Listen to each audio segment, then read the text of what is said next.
Man, I had the longest day maybe ever today. And it's interesting. So I tutor math in addition to, I teach middle school math, and Okay. I have a tutoring business where I tutor math as well as give piano lessons. And so today went, 6 a.m. in the morning, gym, and then teaching full time. And then I had 1, 2, 3, 5 hours of tutoring, and then this. But I say that specifically. I was thinking, oh, do I start with that and share that with you? Some people might be like, oh, I'm so sorry that we have a session now. You're probably tired, blah, blah, blah. But it's interesting because I really feel this is cool because this is like, this is a wind down for me. This is like relaxing, kind of like therapeutic after a long day. So I'm all good right now. I was looking forward to chatting with you. Looking forward to some adult conversation. That's exactly why I didn't put that in context, but yeah, that's like, however many hours of dealing with children all day today. That's a lot. My wife is a 4th grade teacher. No. Okay. So yeah, I know how that goes. I've got an 8-year-old here, and oh wow. And so with the lockdown, he's been doing school from home all year, and he hates it. He's in 3rd grade, and he's bored as shit, and and trying to I can't blame him, so trying to keep him motivated and interested, and oh man, it's tough. It's not an easy ask, that's for sure. Are you doing in-person teaching? So my whole school went back to in-person a couple of weeks ago, with the exception of the math teachers, which is me. And it was something to do with exactly, yeah, with the exception of me and a couple other math teachers. I think it had to do with like the restrictions for the number of kids that can be in the classroom. And math is the only subject at our school that is like sort of level based. And so there wasn't a way for us to do it all. We had to be I don't know if you consider it, we were the sacrifice ones or whatever the case is, but we were the ones that didn't get to go back to school. I was prepared either way, Peter. I was like there's obviously a lot of benefits, with the lack of commute and, pajamas and all that stuff. But I was, I got into teaching because I really thrive and love that whole being in front of the class and kind of work in the room and I love all that stuff. Yeah. And I sorely missed it. I'm sure is your wife back in person now, or? No, she's not. And it's still up in the air with her district. Her district made the commitment a long time ago to just be like, we're not going back this year. It's, because they were just like, we're just going to end up bouncing back and forth. Yep. There's not really, so they were just like, let's just commit and then we'll get through this, My son's district, he's in a different district. Right. And they're going back on April 21st for the last, 6 weeks of school. Like, I guess they're just going to get their feet wet, whatever. Yeah. So we'll see how it goes. But yeah, like what's that? Is your son looking forward to going back, do you think? Or is he? Yeah, he'll be happy to go back. Again, there's certain benefits. Yeah. But I think he does want to be able to interact with other kids. He's really lonely and bored, and so it'll be good to talk to other kids. But I know, because it's just doing all this distance stuff. I'll do because I've been done some live streams and stuff like that, and it's hard to do a presentation when you just don't have anybody in the room. You can't. You don't know if you're losing people. Yeah. Yep. It's tough. It's a total different. Well, I don't know if total. There's obviously in some intersection between it, but it's a significant enough of a different experience doing that type of thing virtually, for sure. I mean, it's the new norm for now, as we all know, and we're everyone I'm sure is kind of adjusting and trying to do their best and stuff with what's given, but. Looks like we're turning the corner a little bit, and hopefully that's where we're heading. Yeah, we go. I hope so. Yeah. So, all right. So what are we covering today? Did you kind of want demo stuff, or are we just doing sort of interview things? That's sort of I would love to keep it. I mean, I'll share. I'd love to keep it very casual, and Yeah. then just like so I don't know how much was shared about me, but like my audience on my YouTube channel is very much people who are interested in sort of mobile music creation. I started the channel due to like my iPad, which is sitting right here. Yeah. I follow a guy named Henny the Business, who's a Yeah. iPad user. You've heard of him? Know about Mm-hmm. him? So he's what got me into this. I guess about a year ago is when I kind of discovered, or maybe 2 years when I discovered his channel, but I started mine a year ago. And yeah, I've been spending so much time, on the iPad. I have a lot of different, as we do a little tour, a lot of different ways of making music with my piano there, my, Phantom station, my Phantom Roland here.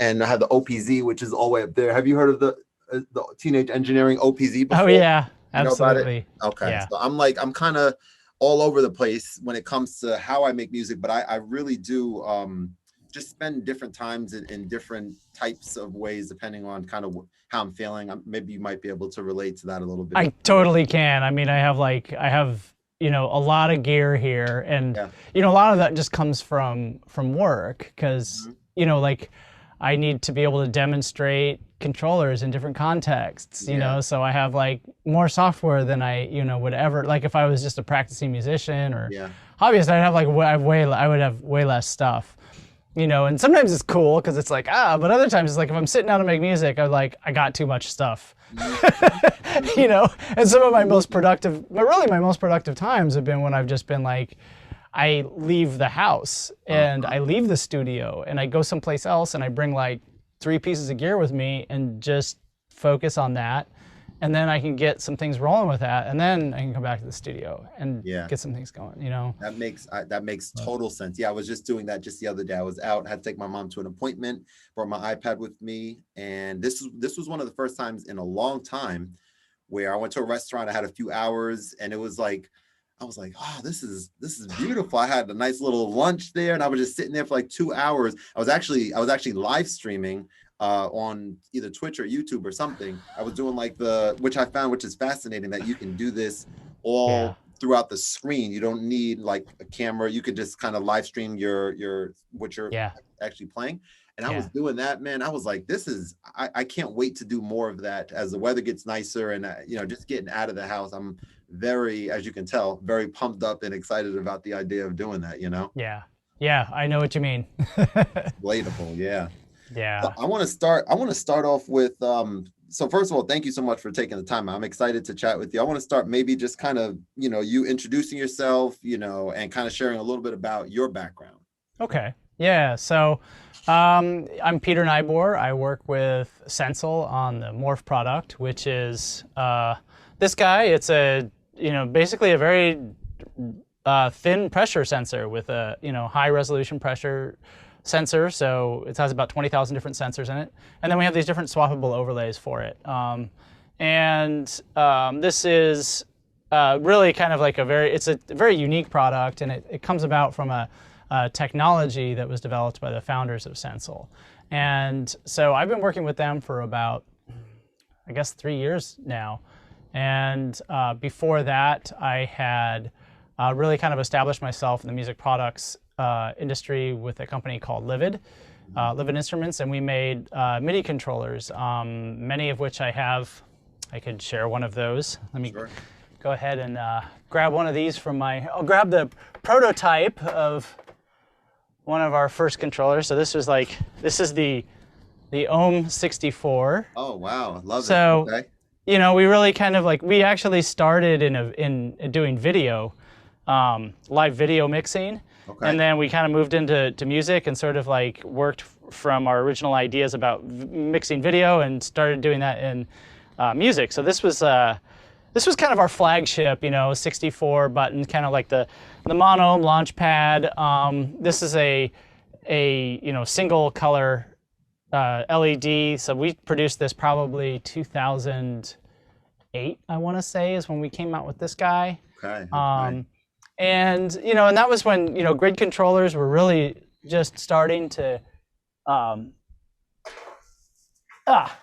hit the market and get people excited. Ableton had their spreadsheet way of making music with clips and stuff like that. And so we really kind of push the limits of what we could do with that grid, and tried to, you know, incorporate it in a lot of different formats. You know, we worked with some different artists and put out a bunch of different controllers, and then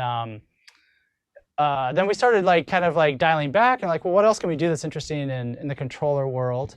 And then here's another product. This was kind of the baby of our founder, Jay Smith, the guitar wing. So this is a controller that it sort of augments a guitar, you know, and you just clip it onto your guitar, and then you have controls here, and these are all velocity sensitive. We designed this with an artist, San Francisco artist named Moldover, who is kind of like, he likes to go by the moniker the godfather of controllerism, because he's done a lot of DIY controller stuff really since like the late 90s, you know. Wow. He was, you know, really trying to push the idea of live performance of electronic music, and really take it from, you know, DJing, where you're, you know, playing songs or ports of songs or playing on top of, you know, existing songs, and, you know, actually going from the other end, is like real-time creation of these songs from one person, you know. Okay.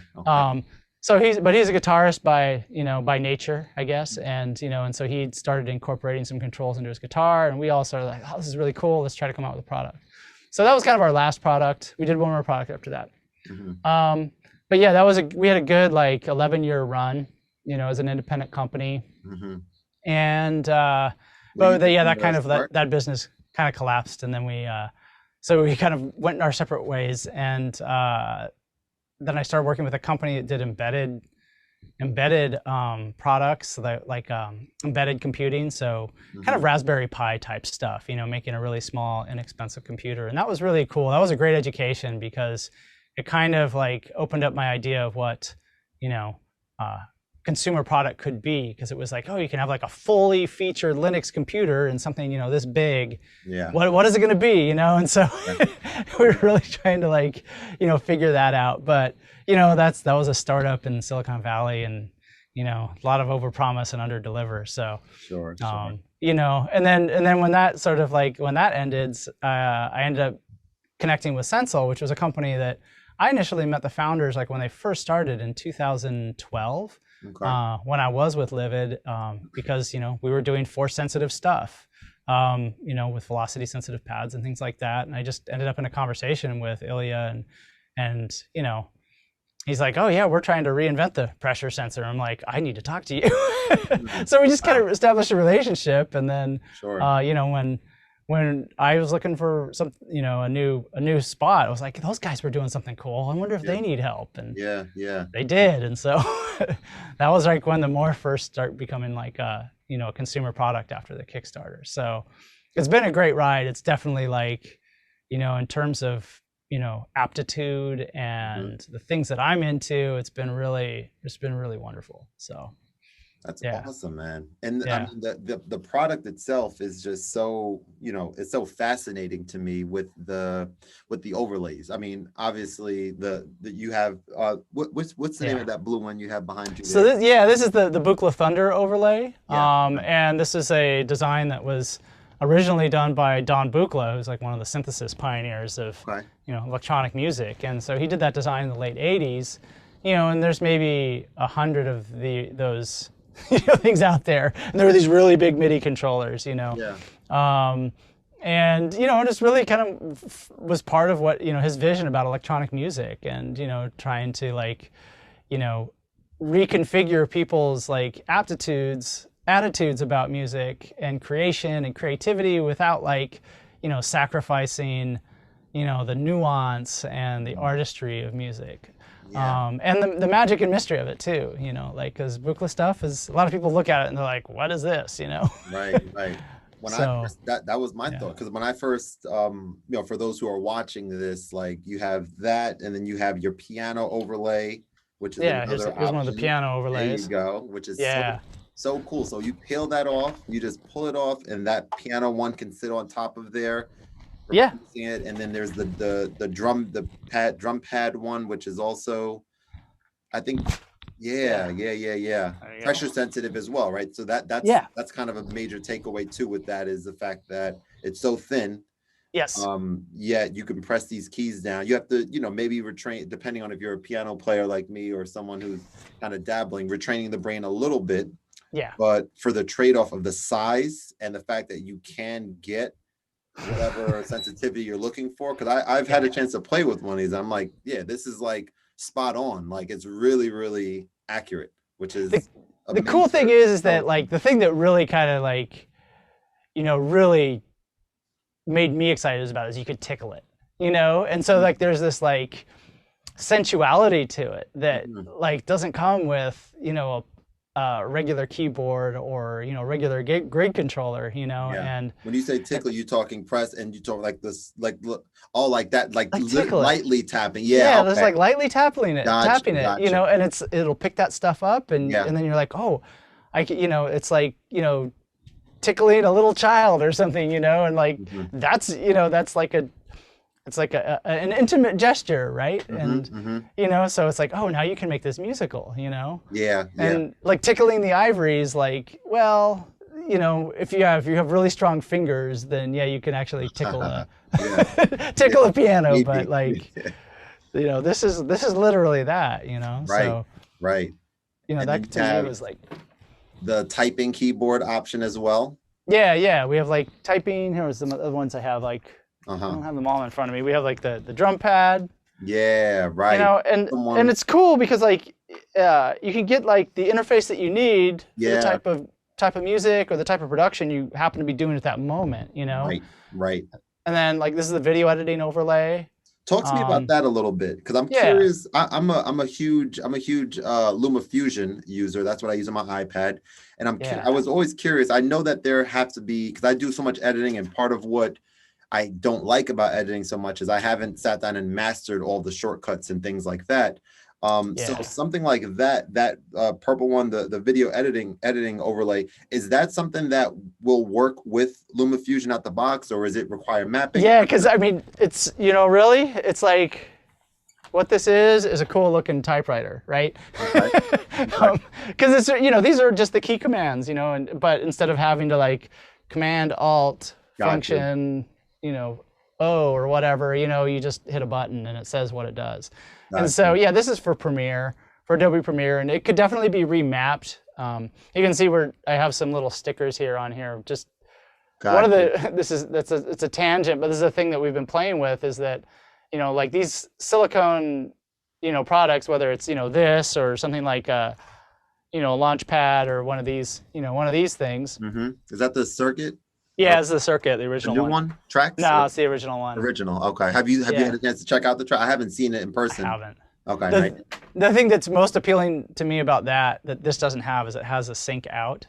So like it's just got that little ping that I could use it with this modular stuff way easier than MIDI. So, but anyway, regular stickers, like mailing labels or whatever, don't really stick to this material well at all. And so we finally found some stickers that sticks well. So we're trying to figure out like, well, how can we make this available to people in a way that makes it easy to just like quickly label stuff? Because like, you look at any concert production, and especially like in the the people doing the playback stuff, they'll have like a launch pad or something, and then they'll have tape all over it, like this button does this or whatever, And so it's like, it would be great if you could just put the label on the button, and it would last the whole tour, so it stays right there. Yeah. So that's really cool. Okay. But anyway, that's the video editing overlay, is like, it's just a keyboard, and so you can change the commands and stuff like that.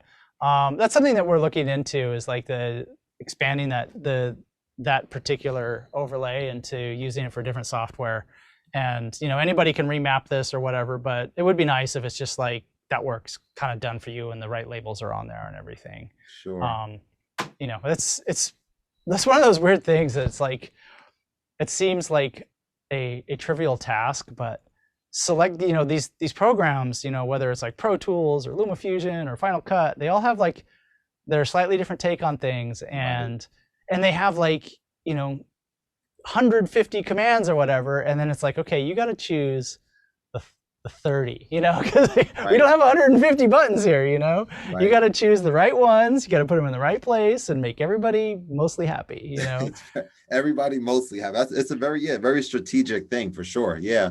And asking, maybe polling different, like I guess user base and stuff like that. Yeah. So like, you know, finding like a good user base of pros who are willing to like spend the time and go back and forth with you. That's really helpful to do. And so we've done some of that, and, you know, hopefully it'll all come to fruition sometime this year. So yeah.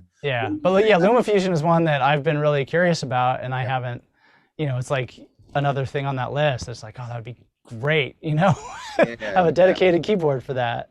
Right. And I mean, even for someone like me who's so I've gotten into the content creation stuff, and then learned Luma Fusion right in that time period. So I haven't even spent any time looking at any other of the, like Adobe Premiere, any of the other popular, Final Cut, I know, and stuff like that. So I'm not even sure, you know, on a side note, I'm not even sure like what specifically I am missing out on, you know, from this that I'm used to. But I just love, I can't imagine not being able to like do editing wherever I need to. Obviously you can do it on a laptop, but I'd be much less inclined to carry my laptop everywhere as much as I am with this. Yes. So it's a bit of a trade-off there, I guess. Just it is funny. Like, you know, that's, you know, kind of like another thing about the Morph, like being able to just like, you know, have that little auxiliary interface that just does that one little thing that you need. Yeah. You know, because like one of those experiences that I had with, you know, when I showed you that Living controller, you know, it doesn't have any labels. And that was kind of like what that was kind of our, you know, our MO, right? Like it doesn't have labels. It's like, it's minimal. It's applicable to like kind of anything out there, right? Whether it's video, you know, live video production, or, you know, light shows or music. And that worked. Like that helped us because like, you know, it gave us a bigger sort of customer base to work from, you know, and then as a small company, like we needed to find all those niche customers we could. You know, but there is like a hesitancy, I think, for a lot of people. It's like, well, what does this button do? And it's like, well, it does whatever you want it to. And it's just like, well, I'm interested in this. I want it to do this. And, you know, and so you put so much responsibility on someone, you know, to make it so. And it's like, that's a big ask, you know, and a lot of people are totally cool with doing that and more than happy to do it. But I think a lot of people, you know, just want to be, you know, productive, and they don't want any part of that. And I can't blame them, you know, despite my sort of, as you can see, I'm into everything. So everything behind you there. Right.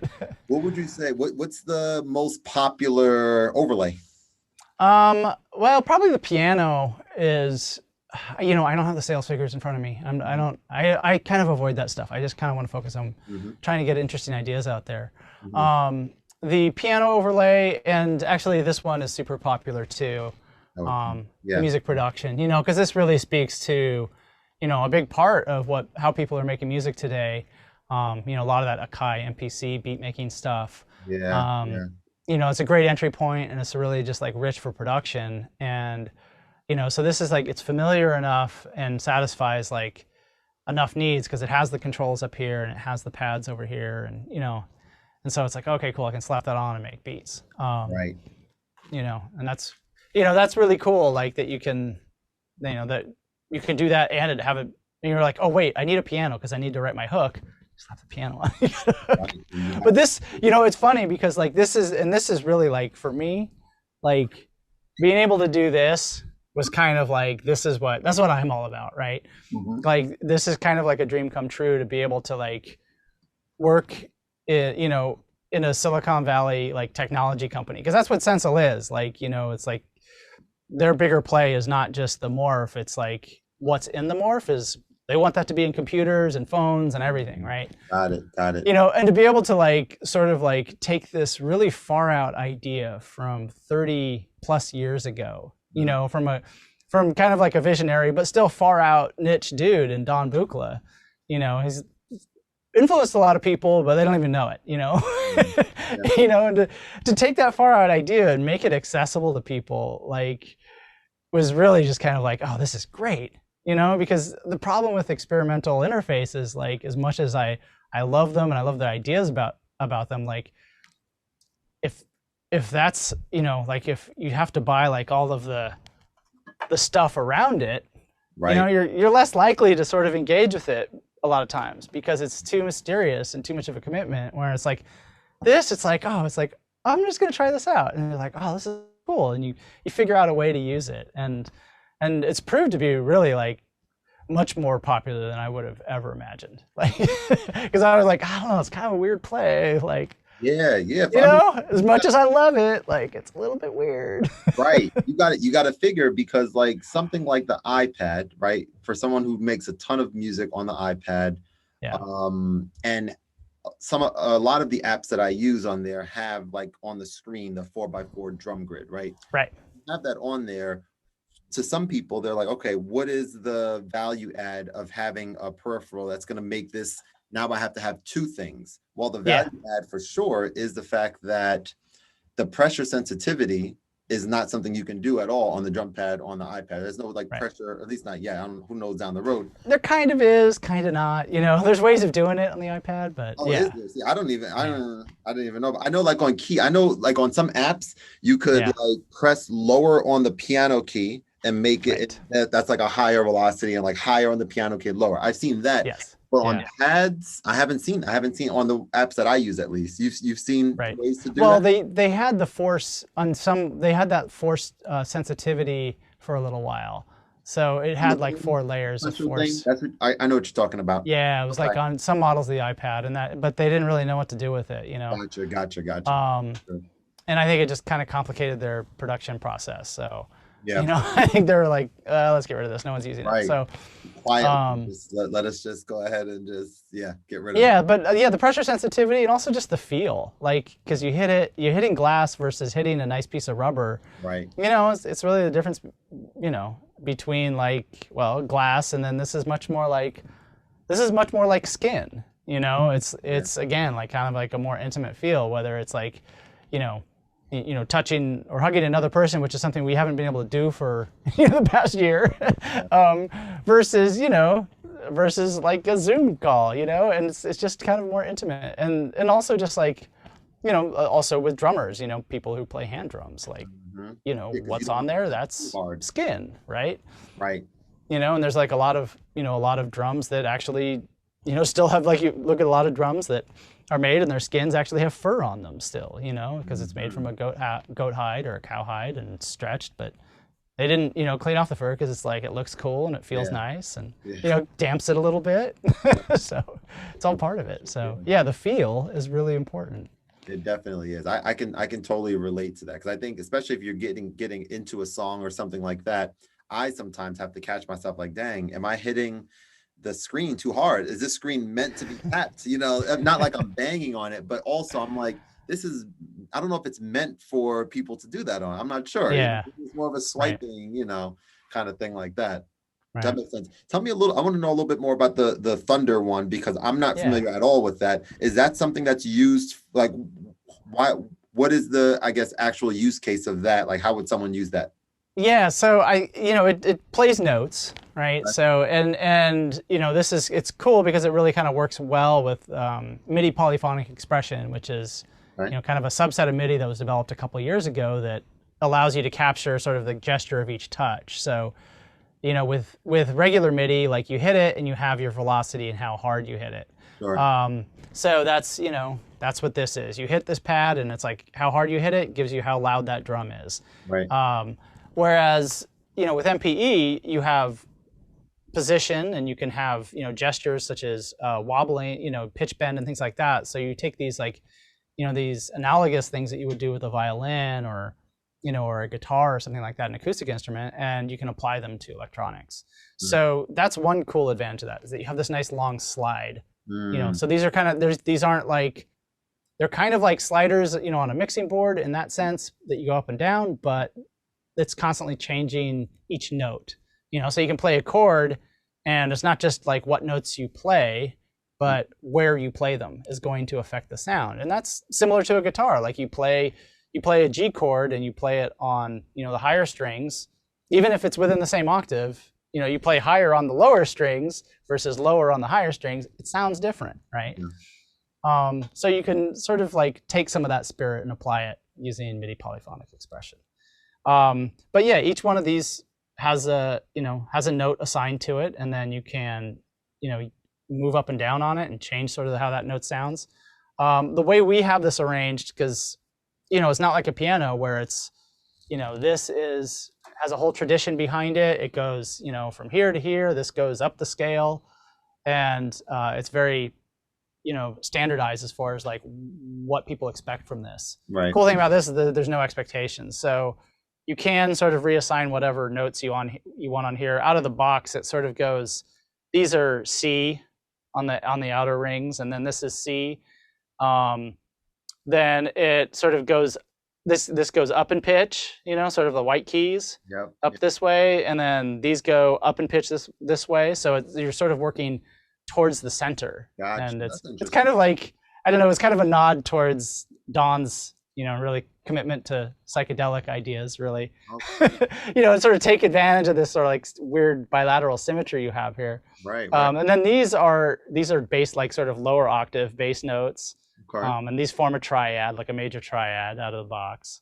Wow. And then these are, and then like a guitar, normally you have like guitars are a fourth above. Well, we decided to like make it a fifth, so you can get some really interesting like things that no one really is going to expect. They have to sit there and play it, and they're like, oh, this sounds cool, or maybe I'll play it this way. And so everyone's kind of on the same level, and it's up to like what they hear and, what sort of expression they want to get out of it. So that's kind of what this is about. And then, you have some function keys. You can change this, the presets, like how these are assigned. Yeah. You have 9 different presets. And so, there's like a lot of sort of remapping you can do with this. What about those two, those pentagons or hexagons on the bottom? So yeah, we use these as sort of like XY pressure controllers for the most part. So, if you're working in like Ableton or Bitwig, these automatically map to like your macros on the device. Okay, gotcha. So you can control effects and things like this, and just sort of just like mouse around in there. You just kind of press around and make weird stuff happen. Experience it. Yeah. I think a lot of people like to make these sort of like percussion or bass sounds. Because it's big, so you're like, oh, I'm gonna make that the bass. And you can kind of slap it with your thumb. Sure. So you play this stuff, and then you can go bap and get your big sound. Damn, just like that. Yeah. Question. So on the piano one, if you were to slide on there, that does not have that capability, or it probably. No, you can do that. You can set it up like a regular piano if you want to, but yeah, you can do the up and down on it, right? Okay. But the piano's not. This was designed expressly with that purpose in mind, right? Don was like, I want to be able to like move up and down on this stuff. I want to play a chord and then change that chord by moving around. Yeah. Okay.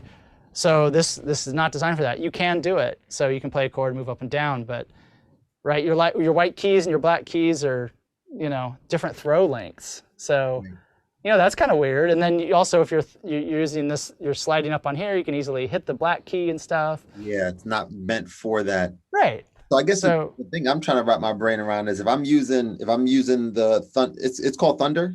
Yeah. Okay. Buchla Thunder overlay. Yeah. Thunder overlay. If I'm using that with my iPad and I'm, in an app where it has sounds that can handle MPE. Yeah. My thought is if like there's only a certain number of buttons or of areas on there for you to kind of trigger certain notes. So it's not going to have every note on there within C to C, right? It's not, or will it have every note for me to be able to make every type of chord? Well, no, not really. You're kind of going to be working within you can set it up that way. You could set up, I guess there's 25 pads here, 23 pads. So you can get 2 octaves on here if you assign it that way. And then you can transpose, with these buttons. Okay. Or transpose in another way, and like in live you can set up a pitch shifter or whatever, and then you can have access to all your notes in the same way that you would have like on a little keyboard like this. You have your little octave shift, right, your octave shift button. So that's how you would get those other notes. Okay. This is like, I don't know, like I kind of feel like you can, and then you can use your presets here to create different sort of relationships and scales or modes or assignments there. There's like a software to make those tweaks. Yeah. Is there any possibility or any plans for the ability to make those changes on an iPad? God, I'd really like to use the word plan. Right. but it's not on a calendar and it's not assigned to anybody. So I have to be honest and say, it is a constantly discussed item, but it's a non-trivial task. And so, it's one of those things where we're kind of like, okay, well, we really need to dedicate a good amount of like software engineering to making that happen. So and it's like, it's close, but it's not close. So I'll say from the iPad community, that's like one of the things that I've experienced at least is like tethering away from the computer is the reason that I do the stuff on the iPad. And then the moment that I have to like connect to a computer to do anything, and this, it's not obviously SENSEL, it's like a lot of other companies and stuff as well that have that sort of requirement to still, even the teenage engineering, sometimes that like you can't even connect it right to the iPad and like transfer files. You have to still connect it to a computer. But I think eventually, I guess, to me, I'm thinking once the iPad becomes, it's getting there slowly, maybe, but once it becomes popular enough when companies like, Logic and these major players and Adobe Premiere and Final Cut, once they have like a dedicated software, then people are like, oh, okay, now I really need to look into this. Right now, it's kind of like here and there, you know what I'm saying? So it makes sense that because most people are not using iPads for music and video editing. Most people are still using desktops. So it totally makes sense why that would be the case that way. Yeah, it's funny. I just picked up a Surface. There was like an extra Surface at the office, Microsoft Surface, and I started like working with that. And I was like, oh, this is really. It's nice to be able to do computer things on just like a tablet type thing. Mm-hmm. Like there's definitely a lot of stuff where it's like, the iPad is the way it is, like for a really good reason, and using Windows 10 on a touch screen is like. Hugely compromised, and but it's like it's like, okay, I can work within those compromises and still get some good work done. I wouldn't want it to be my only thing though. Yeah, that's for sure. It would get really frustrating really fast, like all these little tiny buttons and for sure. You use a stylus or whatever, but it's just it can get a little challenging to say the least. Have you seen anybody really kill it on with the drums, with the drum overlay behind you, like really just into it? This one? Yeah. Yeah, there's definitely people. I think most people play it with their hands, and the sticks thing. Like it's really cool to use it like to augment a drum kit, So like you can play a drum kit, and then you have like your pads for triggering MIDI stuff with that. Gotcha. Okay. But it is fast enough to detect rolls and stuff like that. But there's still some tweaking in there to really it needs to be dialed in a little bit better for some of that really fast stuff. But it is pretty fast to be able to detect a good roll from drumsticks. So you can definitely do some of that stuff on there. Very cool. And it's strong enough to it's built for that. So to be able to, it's okay to do. Yeah. Just take your hammer and just hit it, and you're no. I got one more question for you, my man, and this is a question that I'm curious about, and I think other SENSEL owners definitely would like to know. But are there any plans for or any information that you may be able to share with us about the future expandable pads? Is that what we call them? Pads? Oh, overlays? Yes. Yeah, so that's definitely on our radar. Part of it has just been making the right choice, and also just making sure that we get enough of these out there that it makes sense to really start producing a lot more overlays. Like the Buchla one was a great experiment in that. We worked with another company, we took an established design, and made it so we had a certain momentum there. But the next overlays, we kind of want to make sure we do the right ones, because it's it's a really popular request for a grid overlay. So, and here's another cool feature is that you have the innovators overlay, so you can it's a blank slate. You can make your own. Right. So a grid, just a bunch of squares, right? Yep. Okay. And that's a pretty popular one, and I don't know, just for me, I'm kind of I don't know, there's so many other things that they kind of do that already, and they have like the pretty lights and all this stuff, Yeah. and I'm like, I don't know, but it is after working with this a little bit more, because I did this kind of recently, just like it's like, okay, there's definitely a charm here, Uh-huh. but like, I really feel like, something like the Thunder, or doing things that are a little bit more left of center, they give people an Yeah. opportunity to like do something that they wouldn't do otherwise. Like, um, like I like this overlay here is one that I've been using a lot, which is this, and this is a kind of a popular one too for people to make on their innovators overlays, and I had it upside down. But it's just these are all, isomorphic. So like you make you play a chord here and you set your fingers in a certain shape. You want to transpose it, you use the same shape, whereas like with a piano, like I can't do that. Like I can't play like a G flat or a G sharp major and then go to like F major. Like I got you. I'm doing exactly that right now. As a matter of fact, when we're done with our interview here, I'm doing like lead sheets, and I'm looking up various different songs of all genres and just looking at the lyrics and then just the names of the chords over the words, and I'm having such a blast with it, man. It's like it's some of the most fun that I've had on the piano, because like quickly I'm able to now play and even sing like popular songs that everyone knows, and that's like very exciting to me. Like I'm like enjoying the process of that for sure. That's a good education for sure. Oh yeah. Yeah, just learning some of those chords. Like I've done some of that stuff on guitar, but I quickly get impatient with it. I'm like, oh, I just gotta fuck around with this guitar, these notes, or do whatever. I get it. I'm really just like an experimentalist at heart, like I've never had the patience to really like, to do the things I'm supposed to do, and I see that in my son right now, and it's like, oh, it's driving me crazy. Like, why are you like that? Oh wait, okay. All right. I got it. I think, and that's a really good point. Maybe I'll do like a talk or an episode of my show or something on this. You brought up a good point about, I guess, patience, and that's something that I know that I do have, which is why I went from my engineering background to working at Verizon for 12 years to becoming a teacher. And I know that without patience, there's no way that you could succeed, right? In that. No. So I'm looking at also learning how to play. A lot of people ask, like, wow, I started playing piano as an adult. I started a few years ago, like 3 years ago.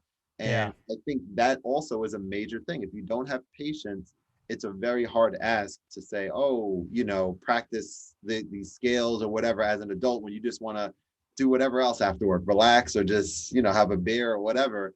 Right. I'm like, I'm tuned in. I'm like locked into it. And that's cool. Yesterday, yeah, man, just yesterday I was thinking about my experience, my college experience at Rutgers, like those late nights and like really just trying to understand these concepts and stuff. And I was kind of like feeling a little bit of that late last night when I was doing the same thing with chords. I'm a lot less, I guess, complex than some of the stuff I was doing in college. But it's still beautiful, and it's like I'm things are coming like full circle a little bit, and I think I'm really excited about it. Yeah, that's cool. Yeah, definitely. Where can someone buy these? Buy your product, and how do they come? I know that there's like a 3-pack, if I'm not mistaken, the keyboard, and tell us a little bit about how get their hands on one of these. That's the morph.sensel.com is sort of our main website. We sell it directly from our store. We also have retailers we have a distribution and a lot of retailers in Europe. And in the US, we do mostly direct sales, though we work with some retailers. Perfect Circuit has been a really good partner, and down in Burbank and Los Angeles. If you're in Portland, Control Voltage. Gosh, I know I'm forgetting a couple. I really should be more in tune with these things. But that's all in the where to buy section of our website. So that's the most up-to-date information. And in Australia too, we've just started working with distribution there. So we are growing around the world. But yeah, morph.sensel.com, we have the Morph and then a lot of the overlays. We have some different bundles. We have bundles with MPE software. So you can get a good deal by getting the software and the Morph at the same time. There's a lot of good content on our YouTube channel because there's just a lot of fun things you can do with it. So there's really a lot of there's a lot of wild stuff out there that different people have done, and it just pops up in our social, and we'll link to it in our YouTube channels and things like that. So there's a lot of good stuff out there. I just thought of just now that I don't know if I mentioned it. And you may have one right there, but like the typing keyboard one that you guys also have. Yeah, yeah, I do have one. I can't reach it right now because my microphone cable's too short. But we actually, the funny thing is we have 3 keyboard ones. A couple of them, let's just say they don't sell too well, but we do have them. So we have the QWERTY, which is, a standard keyboard. And we have Dvorak, which is, the alternative English layout, which is designed for, speed. So if you have the patience to learn it, like you can type faster with the Dvorak layout. All letters just placed differently. They're just placed differently, right? Because like originally the typewriter, the layout for the QWERTY, your standard QWERTY layout, that was established with typewriters, which, of course they're mechanics. Yeah. And so like originally it was like, they laid it out so it was efficient, and then people would type too fast and they just get jammed. Oh. And so by design, it's designed to slow you down. Interesting. Yeah. That's a fun fact. I definitely didn't know that. I was wondering, like, what is this? Why are they this way? I never thought about looking that up. Okay. I'm gonna spend hours tonight researching that now. So there's that, and then we also have the AZERTY layout, which is mostly for like French language. So there's the AZERT, and that's just the letters in sequence at the top left. Okay, those are hot sellers. It sounds like. No, not AZERTY and Dvorak are not hot sellers at all. Okay, but we do have them. But yeah, it is cool. It is nice to be able to just slap on a keyboard. Like obviously the Morph, the Morph runs $250. No one's going to buy a $250 wireless keyboard, but it is nice. It's like, I just need to be able to set this up. Yeah. Okay, cool. Yeah. Have you found, because I think that's a huge, really nice use case, right? If I'm, like I was saying before, going at a restaurant or something and I have my iPad and that with me, now, if I wanted to do some typing on emails or anything like that, you could do that. You can really set that up very quickly.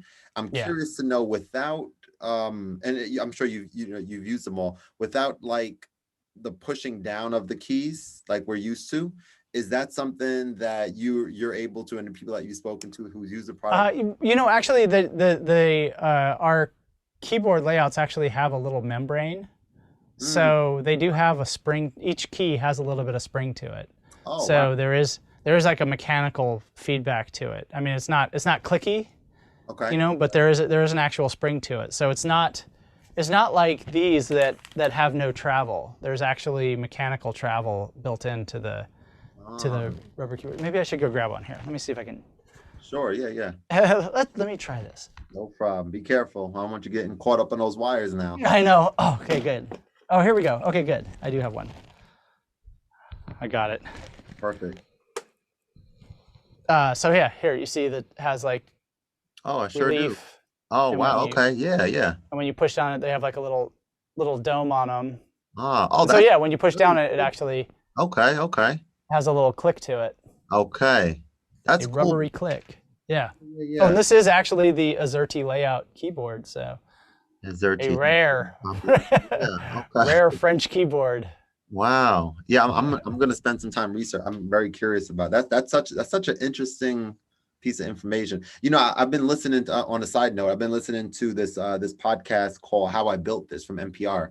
And yes. Have you heard of it? Yeah, I've listened to a few episodes of that. Yeah, I am absolutely obsessed with it, man. It's like the best thing that I love doing now that I live in New Jersey, so like the weather's getting nicer out here and stuff. Yeah. And like going for a walk during the day and having that, like any one of those episodes playing, I'm like, it's near perfect for me, because I'm in a place right now with my life, like you talk about Silicon Valley and stuff like that. Like I'm kind of. Very much, not kind of. I am like pivoting. It's not even pivoting. I'm kind of. You just have ambitions. Yeah, that's exactly it. I'm moving in that direction. I think about things every single day. I have the board of all these ideas and stuff.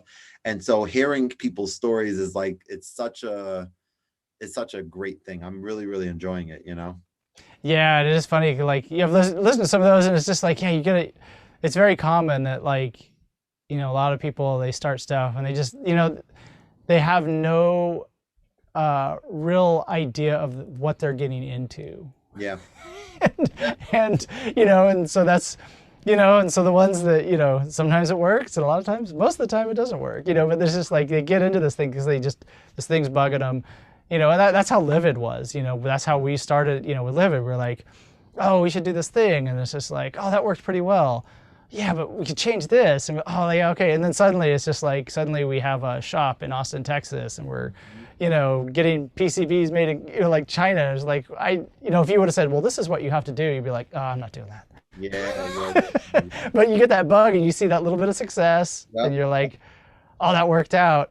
Let's do the next step and see where that's going to take us, Yeah. But I think a big part of that has to be, whenever someone is truly, passionate and maybe not obsessed, but close to obsessed with what it is that they're doing and truly believe in, I guess is a better way of saying it, what it is they're doing, then I feel like any of those moments where there's like, man, I didn't know that it was going to be this or that, like, those are going to be overcome by the fact that you're like, oh no, but it doesn't matter. Like, I know that this is the way that I think this is going to benefit so many people or whatever it is that you're working on. So it's an interesting. Or it's just going to scratch this itch I have, Right.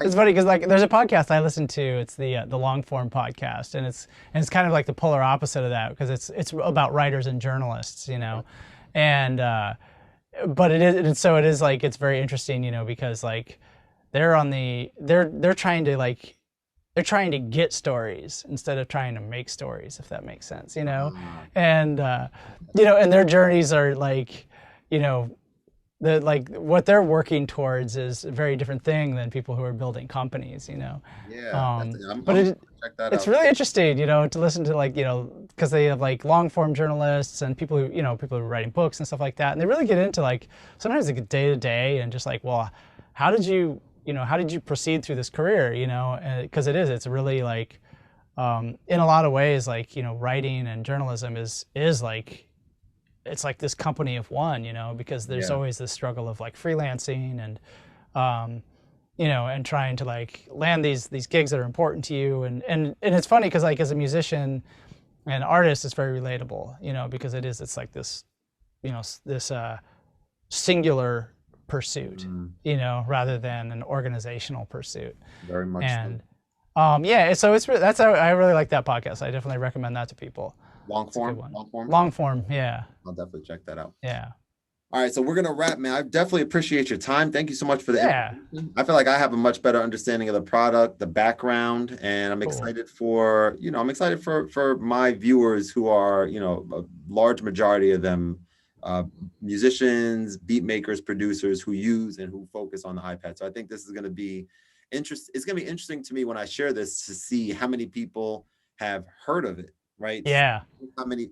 I think when I found out about this, I forget exactly how I did, but it's not like it's like all over the place. Whereas like if you make music here, like you definitely know about SENSEL. It's like, no, that's not necessarily true, which is good because this gives us an opportunity, you guys and me, an opportunity to expose a product that, is really intriguing and could really help a lot of people, I think. Yeah, I love it, and there's so many different facets to it, and it's whether you just need a portable little piano, it's cool for that, right? But then it's like, then there's this whole deep world, so you can like be as deep as you want, like you can get as nerdy as you want, or you can be, as like practical as you want with it.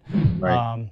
So it's, and it is funny, like, a lot of people like doing trade shows and stuff. It's funny because it's just like, I'll go to back when we could do these things, I go to a trade show and it's just like, it's funny. Like, I'm like, oh, how many people am I going to encounter at this show that have heard of it? And there's still so many people who haven't heard of it. And it's just like, oh my God, we got so much work to do, but it's cool. It's a slow burn. Absolutely. We're growing, every year it's like, it's a growth situation. So like, so that's great. I'm glad everybody hasn't heard of it because we still have a lot of people to tell. So it's an opportunity. Absolutely. Thank you so much, man. Hope you have a wonderful, wonderful rest of your evening. All right. I look forward to hearing this. Yeah. Thanks for the invite and thanks for having me. Yeah, it's been a pleasure. All right. Cool. I appreciate it. Have a good one, all right? All right. I will. Bye.